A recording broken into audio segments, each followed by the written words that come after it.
Hello everybody, this is Pun the Frugal Streamer, and I have a guide for you today, and this is courtesy of OBSBot. Now they've asked me to do a tutorial on a cool little device that they have for the tail air, and that is the tail air remote.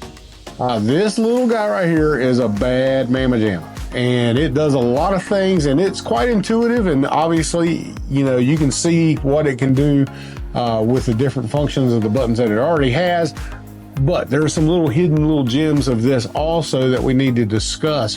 But they want me to do an all-inclusive guide of the tail air remote and what it can do with tail air. That is right over here to my right and your left. And anyway, we will talk about that, and I will show you some different cool little things that you can do with this that I've just recently learned of myself and how I use this in my own workflow at church and here at home.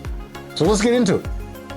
So we need to pair tail air with the remote. So first of all, you need to power on your tail air. Once you power it on, then you press the power button 3 short times. And then on your remote, once you have it turned on, you press the AI button and the 3 buttons at the bottom there, all at the same time. Okay, those all need to be held down. And then you will know it's paired when you see the green on the tail air and the green light on the tail air remote sync up like that. And then you can control it and do all your different things that the remote will allow you to do, including the PTZ stuff that I'm showing now with the joystick or using the gimbal inside of the tail air remote, which I think is pretty cool. All right, so the first button that you would be operating on the remote here is your power button. Now, this is a long press to turn on and turn off your tail air. So that's about 3 seconds you need to hold for it to enable tail air, which is really cool. Now, probably one of my most used buttons with the OBSBot tail air is this button right here, and that is your focus button and your take picture button, shutter button. So you will find that when you're using tail air, especially in AI tracking mode, that sometimes the focus might, you know, get a little out of focus. And this is a way that you can quickly regain focus by just single pressing this. And that will allow the, allow the tail air to refocus. So it's really nice. I do use this a lot. And obviously, if you saw an opportunity to take an image with that, then you could just double press this. Again, this button gives you a really nice tactile response to each position so that you'll know what function you're using it for. Then this, on the right here, if you want to record, then you can press this button. Again, tail air has onboard recording, so you can record directly to an SD card right there on tail air, which is really nice. Your PTZ controls here. Now, your PTZ controls, obviously you can control the camera by just moving the joystick in whatever direction that you want. But this also has another function. If you were to kind of long press down on the stick and hold it and then move this, think of a Wii controller. If you're moving this back and forth like this, that will also control the PTZ of the camera, and it will move corresponding to how quickly you move your arm up and down or left and right. So if you move it quickly, tail air is going to move quickly. If you move it up quickly, it's going to go up quickly. If you move it down quickly, it's going to go down quickly. So it's really nice. And this is a way that you can actually adjust the PTZ of tail air when you're using it instead of using joystick. I have found that the joystick is a little sensitive, and so it likes to move a lot quicker.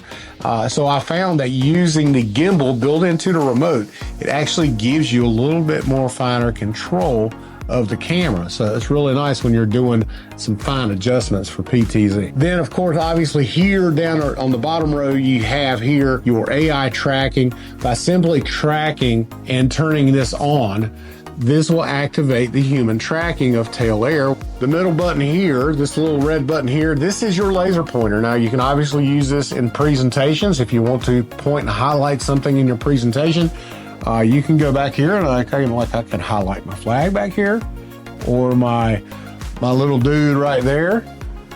You can do that, or you can use this if you double short press the button, it will lock on the laser, and then what that will do is that will tell tail air to zoom in on something that you want specifically to show during your presentation.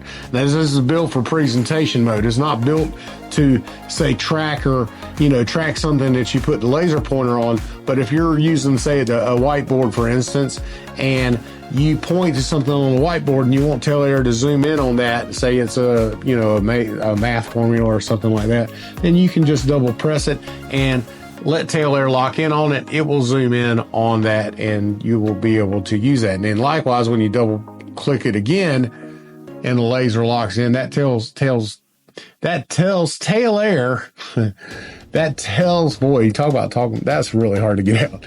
That tells tail air to zoom back out to the default position. So really nice little feature there.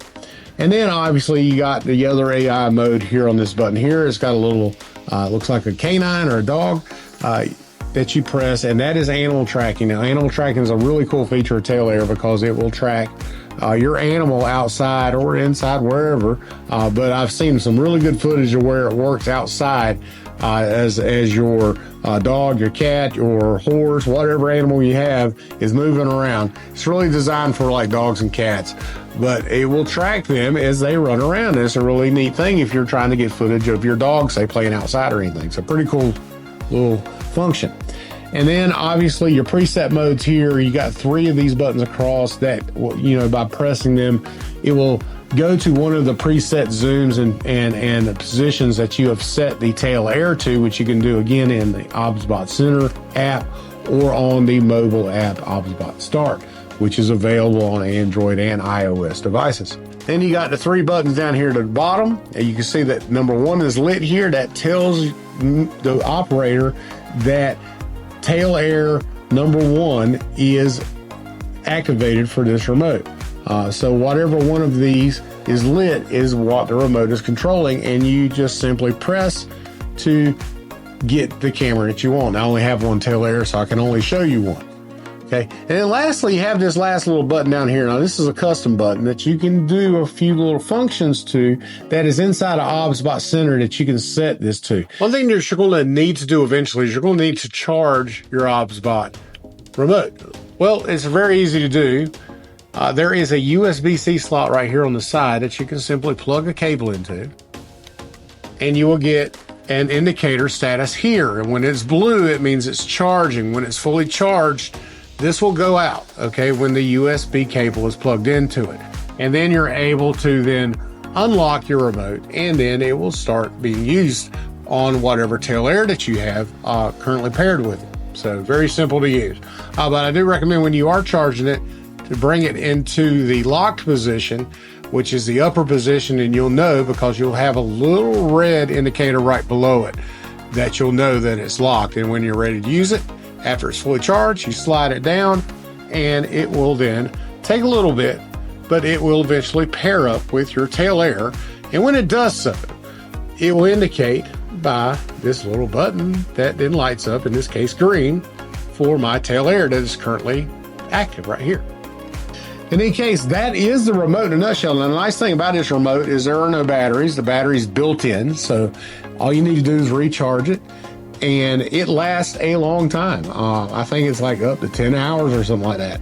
I've used this in multiple services that have lasted for 2 hours long without any recharge. I had no issues with this, but it is a really, really nice remote. Don't forget though that you need to turn it off, and when you move this little switch up and it shows red, that means that it's off. When you turn it down or slide it down and it's not showing red, that is in the on position. And what it will do is it'll take a few seconds for it to sync up, but when you see the green light come on for your camera, that means that the remote is ready to go and is ready to power up your camera if your power is not already activated. So you just simply press the power button on here, and this remote will turn your camera on, even if you're in separate rooms. I use this remote inside of our broadcast room at church, where our tail air is at least a good 20 feet away from me in the actual auditorium, if not even further than 20 feet, probably more like 30 feet, to be honest with you. But this operates through walls pretty good. Now, I don't know about a ton of them, but I know that in our situation, it's going through at least one wall, one steel wall, and it operates just fine. So that's a nice little feature with this too, that if you're operating in a room that is going to be, you know, separate from the room where the camera is going to be in, you can still use this remote. And it works really nice to be able to do that, where you can have a program view of your camera and you can still control it with this nice remote. So listen, OBSBot, thank you for sending me the remote. It's actually a really nice little feature that I use every week, not only here in my studio, but at my church, which has become really handy when you have a preacher like mine that likes to move all over the place. So in any case, thank you again, OBSBot, for giving me the opportunity to do this guide, and I hope that it helps you out. And if you're interested in buying this remote, I'll provide a link down below where you can go to OBSBot's website and buy it yourself. Everybody, thank you for watching. Have a great weekend. We'll see you later.